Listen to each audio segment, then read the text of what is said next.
Oi, pessoal. Boa noite. Vamos aí esperar o pessoal começar a entrar. Então, boa noite, pessoal. Olá, Delma. Oi, Rosângela. Boa noite, Delma. Como é que você tá? Vamos lá. Então, nós estamos começando aí nossa live. Hoje a live está bem especial, né? Então, boa noite a todos. Meu nome é Luciana Liberato, sou farmacêutica da Formula e Farmácia de Manipulação.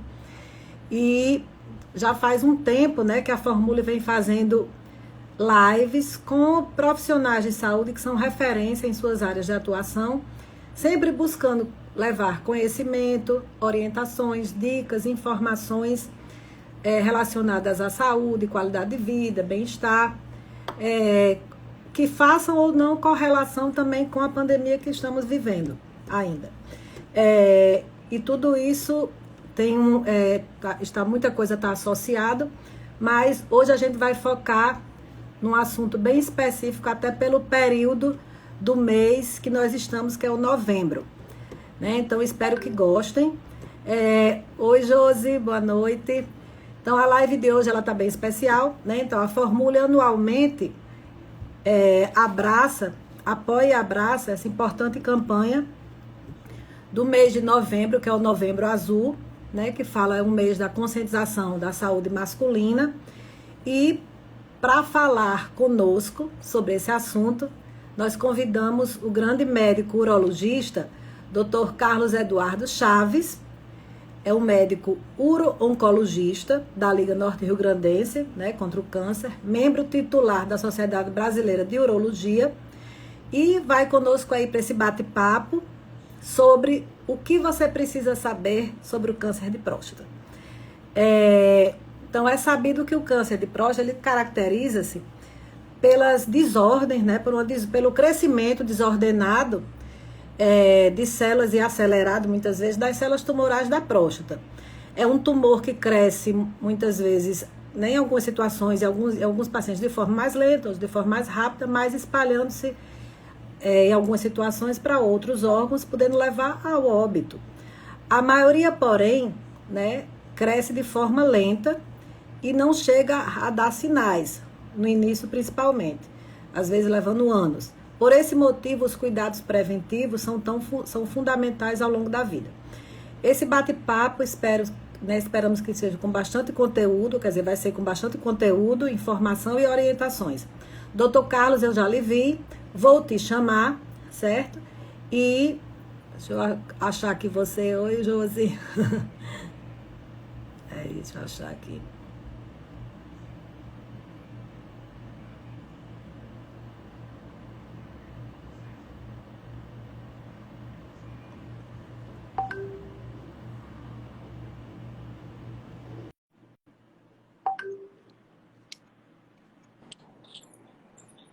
Olá, boa noite.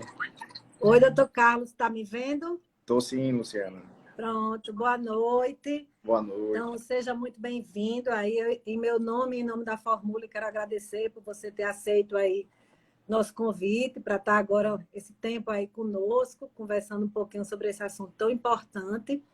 E gostaria de falar alguma coisa antes da gente começar? Não, sempre bom agradecer o convite, né? Nós, como urologistas e trabalhando com oncologia, sempre é bom divulgar e a informação é o que mais importante. Então, muitas vezes, a falta de informação que chega é que deixa esses índices que a gente tem, que a gente não quer, né? Exato, com certeza.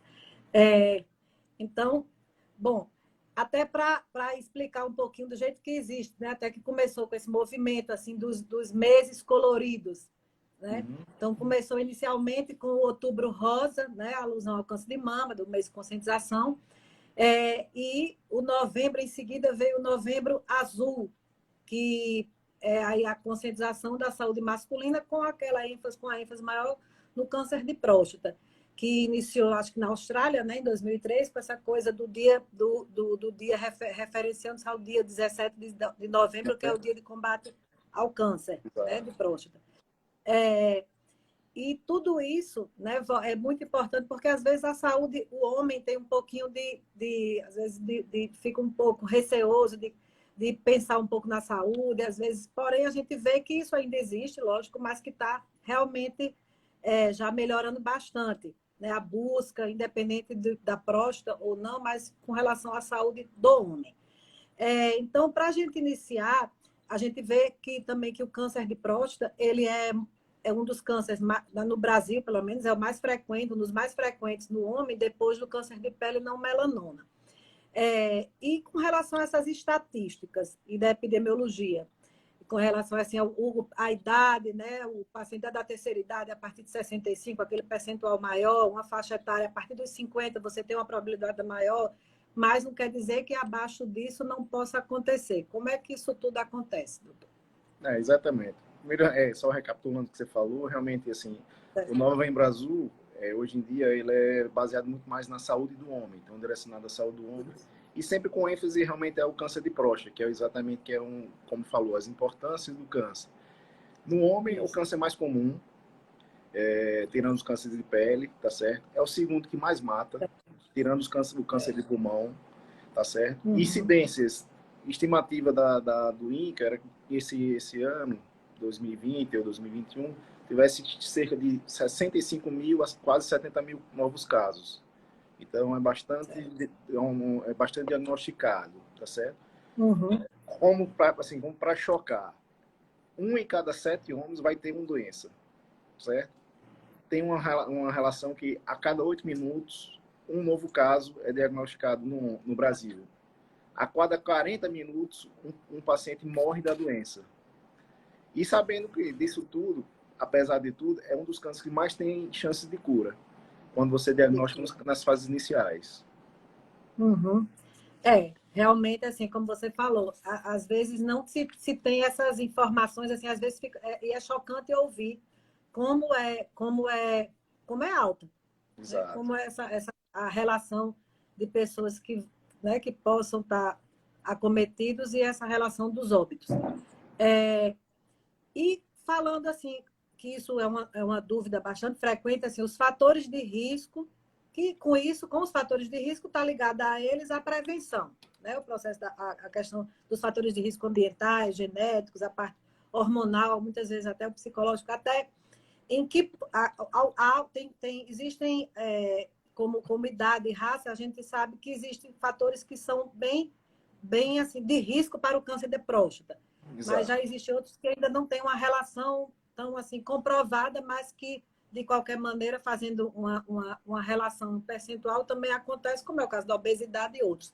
Então, como falar um pouco sobre esses fatores de risco? E assim como a prevenção associada, né? Certo. Assim, o que é sabidamente como fator de risco para câncer de próstata é o fator hereditário. Então, assim, pacientes com parentesco de primeiro grau aumenta muito o risco, certo? O câncer de próstata é uma doença da idade, então é mais comum nas faixas etárias mais da 7ª década, da 6ª década, da 8ª década, é uma doença mais comum a partir de 50 anos. Então, eu tinha falado anteriormente que eu não falei. Pacientes da raça negra têm um risco, uma incidência bem maior de câncer de próstata. Existe até alguns estudos relacionados à vitamina D como um dos fatores de proteção.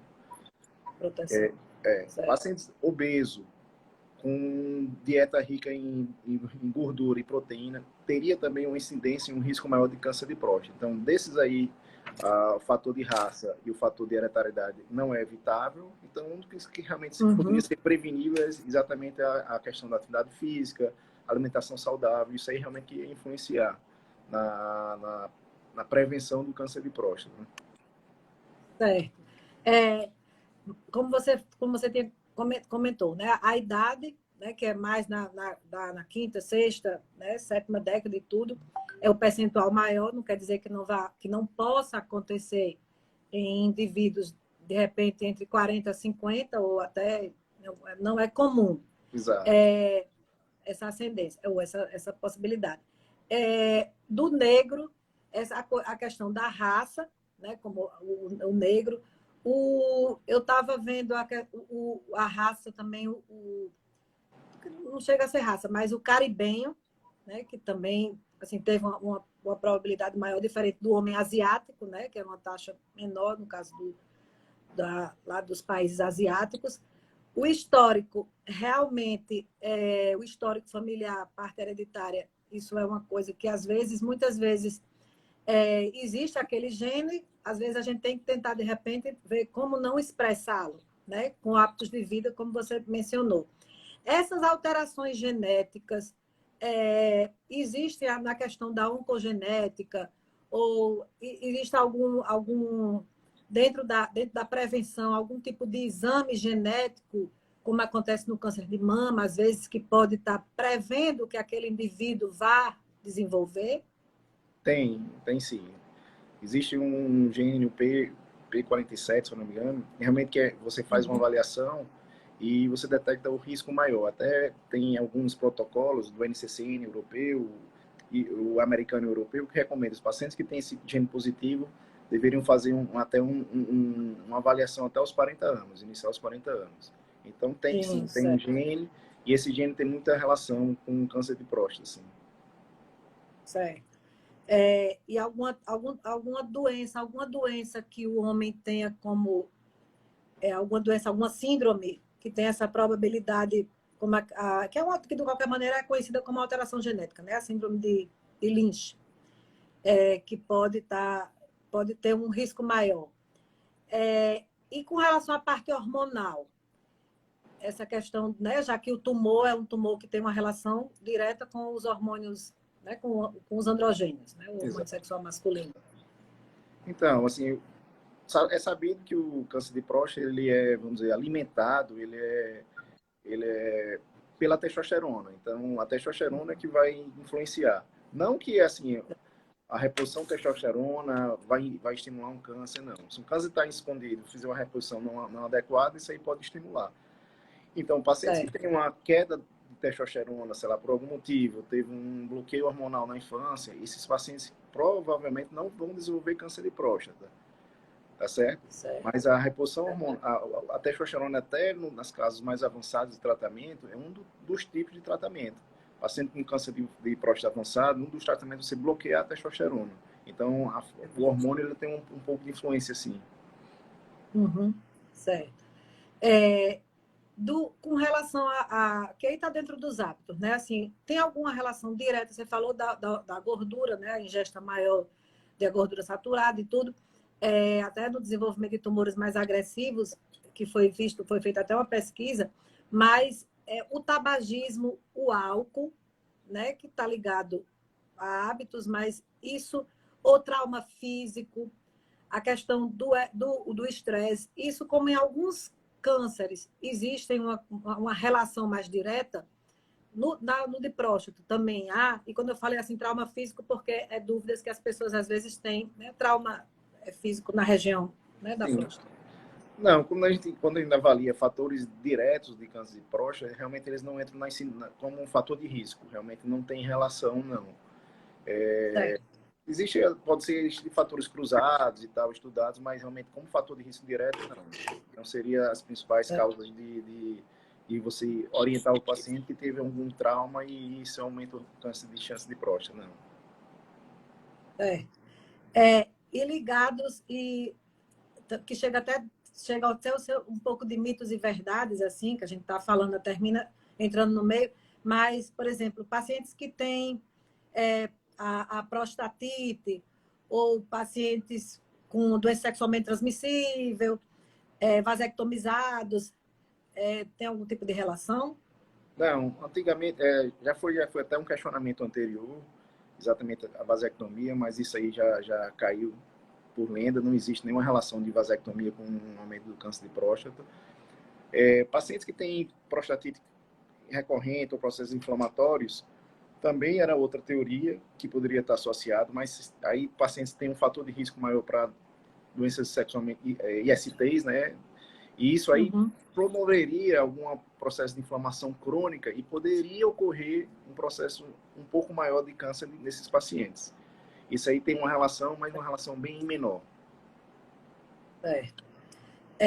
E ligado a que muitas pessoas também, que aí está dentro talvez até dos sinais e sintomas, mas só entrando aqui, a hiperplasia prostática benigna, né? Que muitas vezes a gente sabe que o envelhecimento ele gera esse aumento da próstata e daí a liberação, né, das vezes do próprio hormônio, mas e esse aumento assim, ele é fisiológico e ele está relacionado, quer dizer, eu tenho hiperplasia, até pelo nome plasia, que às vezes era muito, tinha essa conotação, né, displasia, plasia com câncer.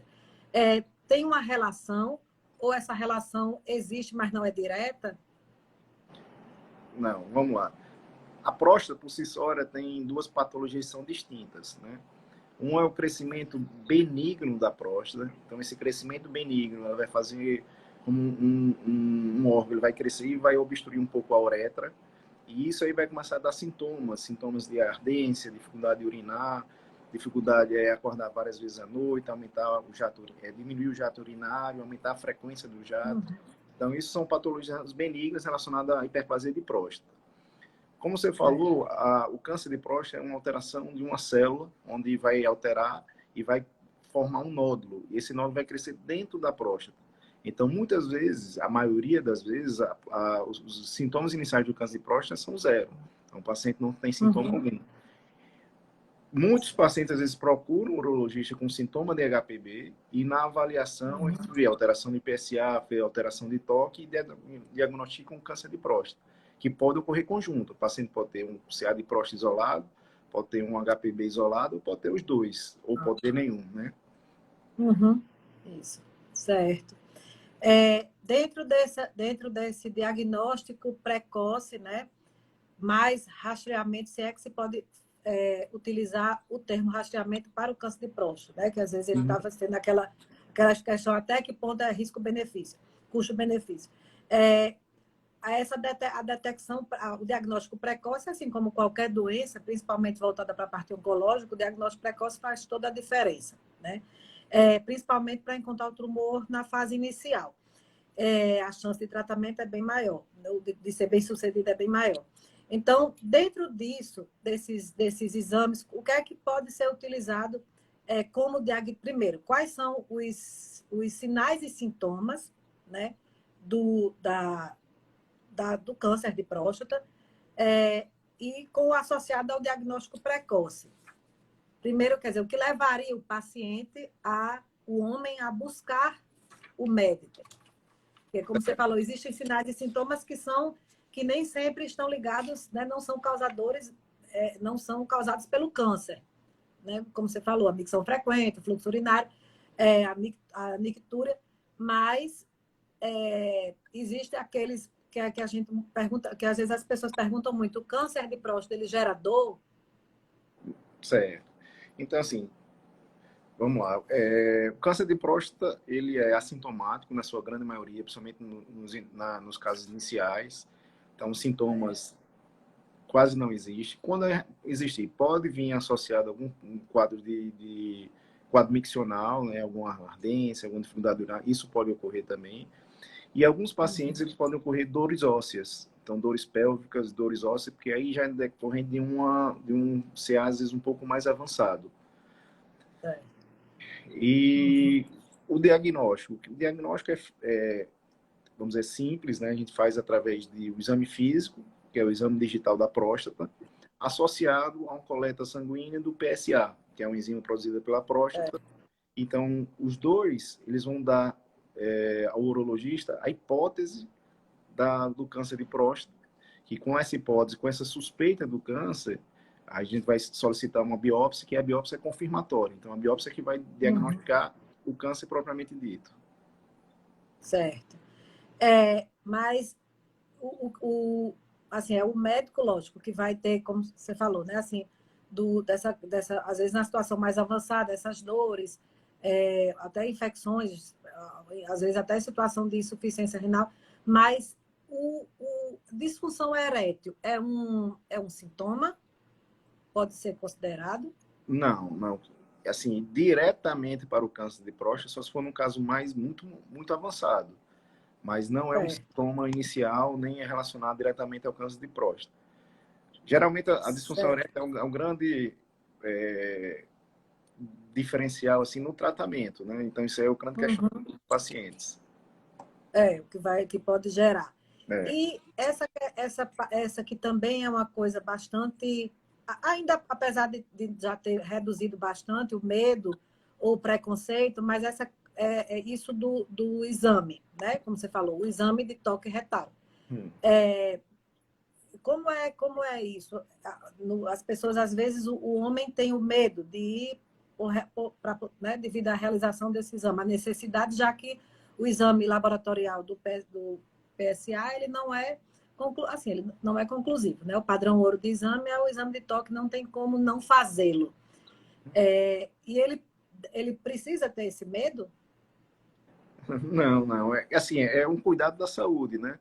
Assim, Uhum. é uma coisa, faz parte do exame físico e é um cuidado que um homem tem que ter e deixar com essa bobeira, vamos dizer assim, para fazer o exame do toque.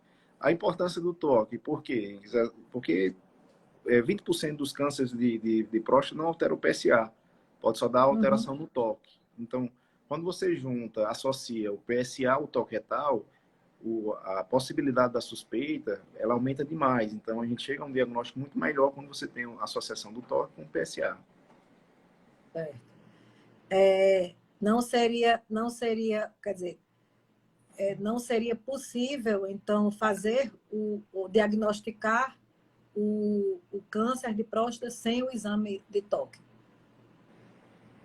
Logicamente, assim, a gente tem um valor normal de um PSA. Se um PSA é 4 e vir um PSA de 100, 200, quer dizer, a gente já tem uma suspeita altíssima, que às vezes Sem. é, que é assim, o toque a gente Uhum. às vezes dispensa porque a biópsia vai ser necessária, entendeu?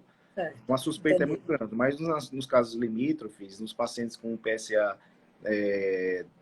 4, 4,5, 3,5, no limite da normalidade, né? Uhum. Isso ajuda demais a presença de fazer o toque e você suspeitar a presença de um nódulo ali.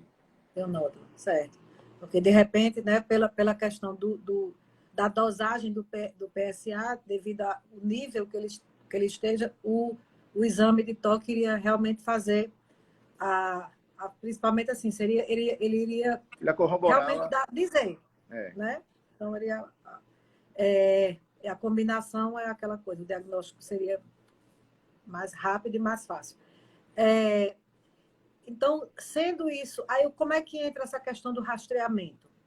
Por que que existe o INCA, né? Ele, de repente, não recomenda a realização desses exames, e lógico, tem aqueles homens que têm aquele rastreamento pela questão da hereditariedade ou de casos familiares bem próximos, mas o que é que tem essa questão do risco ser maior do que o benefício?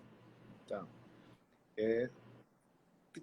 Foram 2 estudos que mostraram que tiveram cânceres de próstata que não são tão agressivos, são indolentes, que a gente chama. Até hoje, É. no tipo de tratamento, a gente faz, hoje em dia, a gente modificou e tem muitos tipos de tratamento onde você faz vigilância, você observa, certo? E foram vistos que nesses estudos não teve mudança significativa do óbito, do final. Então, muitas sociedades viram isso como você alertar uma população inteira para fazer o PSA, será que vale a pena? Isso a nível de saúde pública, né? Certo, E então isso. algumas sociedades internacionais, a sociedade americana, eles não orientam. No Brasil, o INCA não orienta, mas a Sociedade Brasileira de Oncologia orienta, a Sociedade de Oncologia orienta, então é o que a gente segue, porque a gente vê, Certo. após esse estudo, ainda tiveram estudos dizendo que realmente, após a não orientação do rastreio, começou a aumentar o caso de casos mais graves, de cânceres mais avançados, de número de Sim. óbitos. Então, já tem uma controvérsia em relação a esses estudos iniciais. Isso, certo. Até porque foi visto que, às vezes, começa, como você mesmo falou, o diagnóstico, você começa, quer dizer, é percebido o maior número de casos, também exatamente porque o diagnóstico começa até sendo feito de forma precoce, mais pessoas, até pela rede pública, conseguem ter o acesso. Então, Exato. ele está aparecendo mais, está sendo visto. E, e a gente falou da dor, e com relação ao que as pessoas temem, né, que é o tratamento, que a gente sabe que depende muito do estágio da doença, o tratamento e os tipos de que aí é baseado nisso aí. É Certo. isso? O tipo de câncer da próstata ou o estágio que ele esteja, vai aí Exato. o tipo ou cirúrgico, ou a quimioterapia. Então, o tratamento ele vai se basear por alguns achados, assim. Idade do paciente vai influenciar muito no tipo de tratamento. Então, o paciente é novo, o paciente é numa idade mais avançada, vai diferenciar. Se esse tumor ele está bem localizado, está já metastático, se o paciente tem uma sobrevida grande, assim, ou uma sobrevida curta, devido a outras doenças associadas. Então, muita coisa vai influenciar, tá certo? Então, hoje, como disse, desde o início do diagnóstico inicial, dependendo da biópsia, do valor do PSA e de alguns outros exames, a gente pode desde fazer uma vigilância, acompanhar o paciente, tá certo? Não é dar alta, dizer ele que não se preocupe, é Não, fazer isso. acompanhamento rotineiro para ver se aquela doença está estacionada. Então, tem muitos estudos mostrando que pacientes conseguem ficar numa observação, às vezes, muito longa, de 10 anos, 12 anos, 15 anos. Então, a vigilância é um tipo de tratamento que hoje tá bem comum no consultório de urologia, tá certo? Principalmente quem trabalha com a parte de uro-oncologia, então isso aí é bem comum. Depende dos cânceres mais agressivos, onde a gente vai fazer um tratamento mais agressivo, né? A gente consegue ter uma chance de cura altíssima. Então, radioterapia é um dos tratamentos também propostos e a cirurgia, né? A cirurgia com suas modalidades. Pode ser uma cirurgia aberta, pode ser uma cirurgia laparoscópica, pode ser uma cirurgia robótica. E nos pacientes com uma doença avançada, né, no caso da metastática, quer dizer, já tem uma lesão para uso, que é o local mais comum, aí o tratamento seria um bloqueio hormonal, fazer um bloqueio da cetotestosterona. Certo. Então, seria, né, como diz, a terapia hormonal. Exato. E, e também né, às vezes a combinação, né, Sim, lógico. dos Em tratamentos alguns casos, você combinados. pode combinar, exato. Cirurgia com rádio com hormônio, exatamente. Certo. E nesses pacientes, doutor Carlos, como você falou, que faz, né, o acompanhamento, a vigilância, né, fica nessa parte mais do acompanhamento, no monitoramento. Então, como é a frequência que eles têm que se observar, eles têm uma frequência de serem acompanhados para que não, de repente, né, não tenha algum tipo de avanço. Sim, com certeza. Então, assim, isso aí é um protocolo a ser seguido, né? Então, pacientes com câncer de próstata de baixo risco, muito baixo risco, que a gente denomina, né? Então, a gente tem que fazer acompanhamento semestral, PSA semestral, geralmente tem que repetir a biópsia uma vez por ano. Hoje em dia, a gente tem um exame chamado ressonância de próstata, que dá um parâmetro muito grande do volume de doença. Então, e toque, a gente tem que fazer um toque frequentemente desses pacientes. Então, exatamente. Não é, como disse, não é abandonar o paciente, é você seguir ele mais de perto para ver se a doença está estacionada. Se ela permanece. E Se você vê, existe essa possibilidade. e se você acompanhar nesse acompanhamento e ver que está tendo progressão da doença, então realmente você muitas vezes interrompe o tratamento de vigilância e vai fazer um tratamento mais invasivo, como a cirurgia ou a radioterapia, em muitos casos. E essa vigilância, como você falou, pode estender-se a anos aí para frente, com ele estacionado, e ele pode permanecer estacionado e permanecer pronto, ou pode de repente, até quer dizer, ou avançar, ou desenvolver outro tipo de câncer que a pessoa pode ter, não relacionado ao câncer que já tem. Exato, Isso exato. também é possível. Assim, você vai acompanhando ele na história natural, né? História natural. Às vezes o paciente, nesse desenvolver, pode desenvolver, sei lá, uma outra doença mais fatal, um infarto, um AVC. Então, assim, não dá para você ter uma previsão do que vai acontecer. Mas o Não, com acompanhamento tem que certeza. ser bem rigoroso, realmente. E dentro do tratamento, como é que entra a grande, como a gente tinha comentado, né, o receio do homem com relação a desenvolvimento, a desenvolver, em caso, dependendo do tratamento, principalmente quando é algo mais invasivo, a disfunção erétil, né, a própria impotência, ou a necessidade de algum tipo de prótese, a virilidade, relacionada à fertilidade também. Uhum. Explica um pouquinho sobre isso, que isso realmente é uma coisa assim bem comum. que se tem, bem comum de dúvida, né? Não, com certeza, sim. Quando a gente vai propor o tratamento, principalmente nós urologistas, que a gente vai propor o tratamento cirúrgico, né? Então, a cirurgia ela tem as suas complicações mais comuns, onde entra a disfunção erétil e a incontinência urinária, tá certo? Logicamente, a incontinência urinária ela é muito, assim, mais tratável, os pacientes conseguem recuperar um pouco melhor. A disfunção erétil realmente é uma queixa bem frequente, tá certo? Isso vai depender também da idade do paciente, do tipo oncológico, se for porque assim, na técnica cirúrgica, quando é uma doença de baixo risco, geralmente a gente tenta preservar melhor. Agora, quando é uma cirurgia mais avançada, com risco maior, um câncer maior, com um Gleason maior, a gente tenta ser mais agressivo no tratamento cirúrgico também. Então, isso pode influenciar também no resultado da função erétil. E assim, hoje em dia a gente tem técnicas melhores. A mão do cirurgião influencia muito na questão da qualidade da função erétil posterior. E como tratamento, a gente tem hoje em dia as medicações que auxiliam muito, a gente faz uso quase que rotineiramente os pacientes pós-operatórios de prostatectomia radical, a gente faz uso de tadalafila rotineiramente. Então, isso aí vai estimulando a ter uma melhora. Geralmente, os pacientes que são operados de câncer de próstata, principalmente, eles vão ter uma melhora da ereção a partir de 2 anos após o tratamento cirúrgico. Então, essa é uma curva que acontece e muitas vezes o paciente fica muito ansioso e com o tempo ele vai melhorando. E hoje em dia a gente tem técnicas também, como a técnica do implante de prótese, que o paciente consegue ter uma vida sexual ativa, vamos dizer assim, nos seus 70 anos, 80 anos, consegue ter essa qualidade. Assim, foi bem, assim, um ótimo esclarecimento, porque realmente é uma das coisas que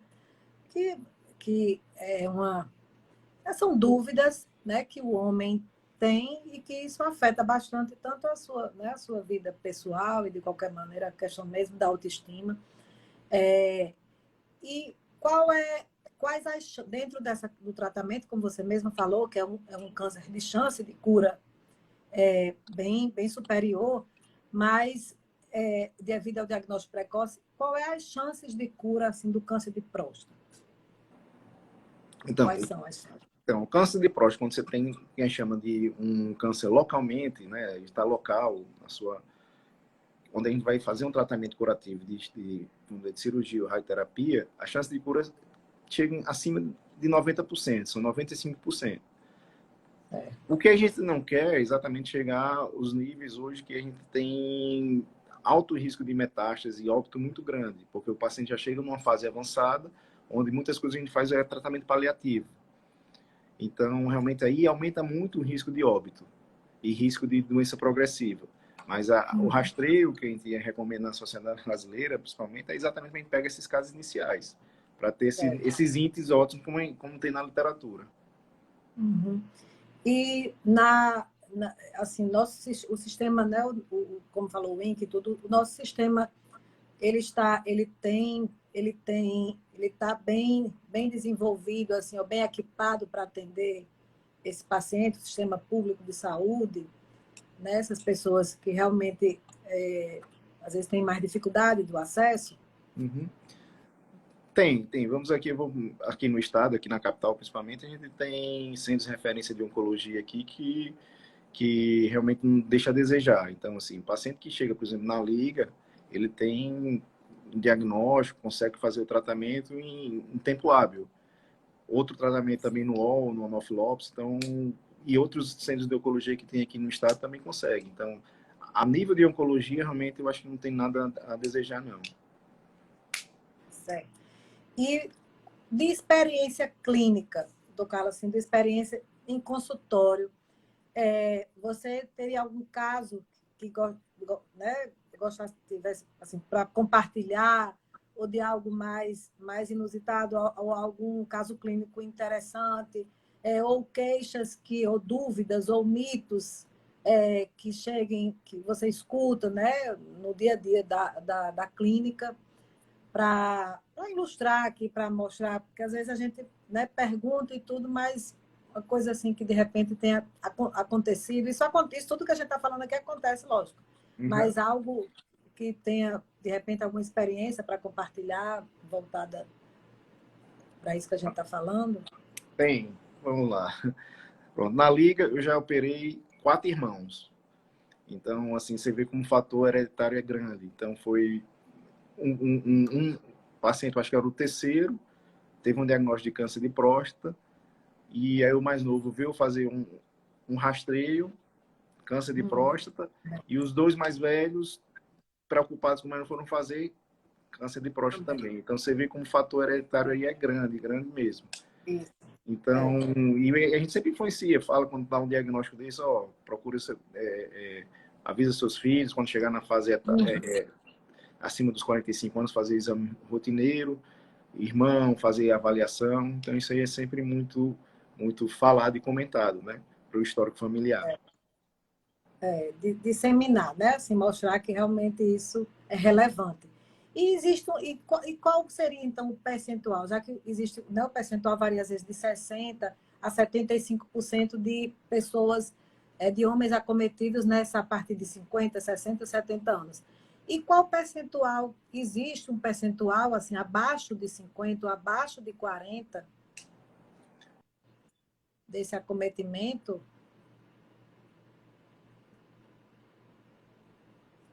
Baixo, muito pequeno, de cânceres abaixo de 50 anos. É raro, quer dizer, é uma curva de Gauss, né? Então, assim, existe pacientes na sua extremidade, mas é raridade. O grande conveniente, assim, pacientes, assim, existe pacientes até com baixo de 40 anos, existe, mas é raríssimo e geralmente quando vem são cânceres altamente agressivos. Então, realmente é difícil você até ter o diagnóstico e o tratamento nesses pacientes, mas são pacientes fora da curva. Fora da curva. Certo. E você comentou aqui, você comentou da vitamina D, né? Então, a vitamina D, como alguns estudos mostrando, né, a importância desse tipo de vitamina como um fator protetivo, Proteção, exato. né?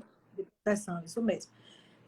Existem outros, existe alguma relação assim de algum micronutriente ou de alguma substância fitoterápica que não essa palavra prevenção talvez não seria muito bem empregada, mas assim, como proteção mesmo. Então, às vezes a gente escuta, até pelos estudos mesmo, a gente vê muita parte nutricional, né, utilizando a própria vitamina D, o licopeno, né, às vezes o zinco ou o piquenogenol, o PG1. O que é que você assim, viu com relação a isso, até a parte dos probióticos, pela questão da saúde da microbiota, como um fator importante, até pela questão da imunológica, mas isso, de qualquer maneira, não deixa de ter uma relação de saúde. Né? Isso aí é uma coisa. Mas a própria, às vezes, o óleo de abóbora, ele tem uma referência nessa questão, mas é mais voltada à hiperplasia. Ligado nisso, a gente às vezes são perguntas que a gente puxa assim, muitas vezes do direct, quando as pessoas perguntam. Mas, assim, como você mencionou a vitamina D, então eu puxei aqui para saber assim, se você tem algum tipo de. Ou se usa, ou se de repente viu alguma relação, alguma associação com esses nutrientes ou ativos. Não, assim, já teve muitas discussões exatamente com o tomate, com relação, e não, realmente não viu, com os estudos, com decorridos, não foram vistas relações diretas. Existe, assim, os micronutrientes, exatamente, a alimentação saudável, ela tem um fator de proteção. Então, isso aí vai ajudar. Realmente, o único estudo que tem propriamente dito e com fatores de relação seria a própria vitamina D mesmo. Então, seria o único relacionado a fator de proteção para câncer de próstata. Proteção para câncer de próstata, certo. Durante esse período, durante o período durante o período nesse período da pandemia, né? Principalmente né, em 2020, que foi, né, não estava aquela questão no início, a própria questão das vacinações, eu estava no início, ou mesmo até o momento, como é visto, como a pandemia afetou pela insegurança, pelo medo do paciente ir ao consultório, consequentemente fazer os exames e até dar continuidade ao tratamento pelo fato de ter que ir para clínicas e isso. Então, essa coisa da gente saber que convém não esperar, né? Mas quanto mais cedo, melhor. Mas como isso chegou a afetar, você percebeu algum tipo de dificuldade com relação a isso? Não, sim, com certeza. Principalmente a gente trabalhar na Liga, né, na Liga contra o Câncer, a gente viu exatamente pacientes com câncer de próstata um pouco mais avançado, chegando numa fase mais avançada. Porque criou aquele ato, né, exatamente da doença COVID, e como estatisticamente aqueles cânceres novos que eram para ser diagnosticados foram diagnosticados numa fase mais tardia. Então, realmente teve um pouco de retardo no tratamento e no diagnóstico de alguns pacientes, com certeza. Certo. E em algum momento chegou, por exemplo, pessoas com câncer, né, com câncer, fazendo seus exames. O paciente com câncer, ele é considerado, lógico, grupo de risco por algumas situações, principalmente por alguns medicamentos imunossupressores que são tomados pela doença. Mas você teve algum tipo de protocolo e tudo do paciente, diagnóstico, o paciente com câncer, com diagnóstico de câncer, ou iniciado o tratamento em caso de ter o tratamento que precisa ser feito, até da questão mesmo da parte da terapia hormonal, ele com o Covid, ele precisou mudar algum tipo, ou suspender o tratamento oncológico enquanto estava no período da doença, dos 15 dias, ou isso não alterou, ou atrapalhou ou uma coisa ou outra? Você teve algum tipo de situação dessa? Não, teve protocolos colocados exatamente pela Sociedade Brasileira de Urologia, pela Sociedade de Oncologia, que era exatamente quando tratar o paciente com câncer de próstata. Porque assim, a gente sabe que o câncer de próstata é uma coisa indolente. Indolente, quando dizendo, é uma coisa de uma evolução lenta. Então, assim, a gente adiar o tratamento desse paciente, às vezes, em 3 meses, muda muito o prognóstico. Então, em alguns casos seletivos, a gente poderia fazer esse adiamento até 6 meses. E principalmente naquelas fases onde o Covid teve os picos, né? Então, que assim, você pegar um paciente rígido, com câncer de próstata controlado, não muito agressivo, e você internar ele pegar um Covid internado, quer dizer, tinha um risco muito maior. Então, muitos casos de pacientes a gente adiou o tratamento, mas não teve muita mudança no resultado oncológico. Praticamente não teve. Os pacientes mais agressivos, então, se pesava, né? O risco-benefício, quer dizer, era uma doença muito agressiva, então a gente teria que ser mais agressivo no tratamento, sabendo que o paciente também tem um risco do Covid, infelizmente. Isso. Eu acho que isso assim, se aplicou a alguns tratamentos oncológicos, né? Assim, talvez não só ao câncer de próstata, mas outros. Então, é como diz, de qualquer maneira, uma frase de um médico oncologista que já fez uma live com a gente, Dr. Maciel Matias, ele fala muito assim, a chance de cura é chegar cedo. Bom, eu acho que isso é para toda doença, né? Mas com certeza no câncer se aplica muito bem. Então, nós, assim, aqui o que tinha normalmente assim, para a gente abordar, nós conversamos. Eu gostaria de saber se teria algo, todas as perguntas eu puxei aqui, o que foram feitas no direct.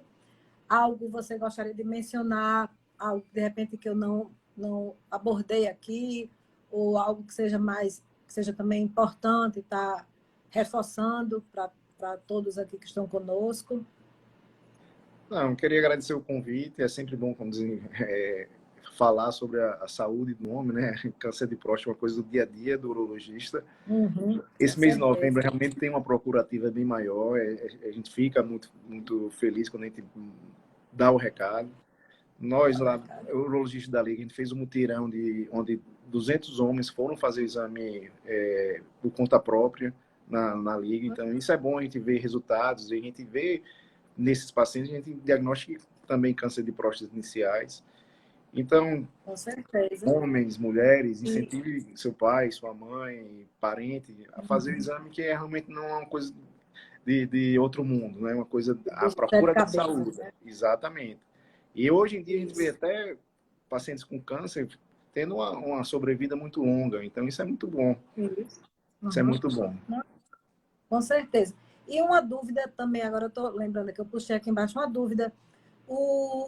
Que a gente, né, o urologista, às vezes, é muito visto, né, o médico, apesar da gente estar falando aqui do câncer de próstata, mas, lógico, é uma doença eminentemente masculina, lógico.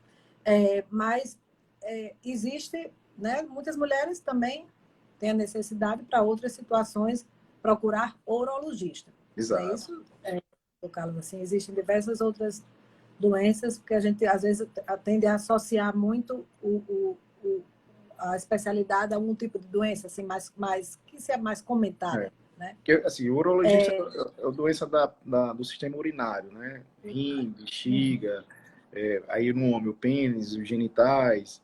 Então, toda doença calculosa, de cálculo renal, doenças renais, né? Doenças da bexiga, realmente são tratadas pelo urologista. Então, homem e mulher, a mulher é muito comum no consultório. Uhum. Pois é. É.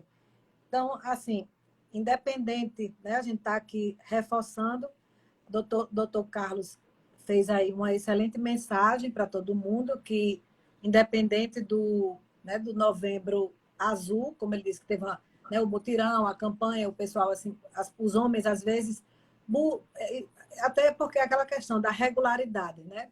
Tentar, às vezes, eleger um mês do ano para fazer, às vezes, o seu check-up. E o homem pode, de repente, eleger o mês de novembro, até para se lembrar mais, porque é o mês da saúde masculina, essa coisa de fazer o check-up, que envolve, né, todo, dependendo da parte, lógico, de certa idade, dependendo, fazer aquela consulta também ao urologista, mas fazer um check-up com outras especialidades médicas.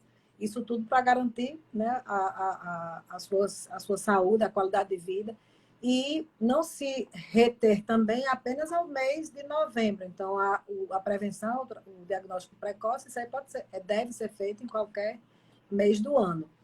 E eu agradeço bastante, né, novamente, aí, por ter ficado esse tempo aqui conosco, partilhando aí seu conhecimento, excelentes informações, orientações, desmistificando alguns pensamentos, e isso é muito importante. A gente nós não tínhamos feito ainda com o médico urologista, assim, foi excelente, porque muitas pessoas têm dúvida mesmo, e é importante outra coisa, como você falou, né? A esposa, o namorado, quer dizer, a companheira, incentivar o seu companheiro a buscar essa prevenção, a fazer, né, o diagnóstico, assim como familiares, isso é muito importante estar atento à questão da hereditariedade. E é isso. Eu agradeço novamente a todos que estiveram conosco aqui. A live ela vai ficar salva no IGTV do Instagram da Formule e amanhã já sobe para o canal do YouTube. Doutor Carlos, mais uma vez, quer deixar mais alguma mensagem para todo mundo? Não, só agradecer novamente. E se tiver alguma pergunta, deixa aí no direct, no Instagram, que eu respondo Com pessoalmente. certeza. Assim, o pessoal, quando a gente termina, às vezes as pessoas, eles botaram aqui no direct, foi algum resumo que eu fiz, e sempre quando coloco, eu passo para você, joga lá no grupo, pessoal do Instagram, a gente responde, o doutor Carlos já responde lá. Mas tudo certo.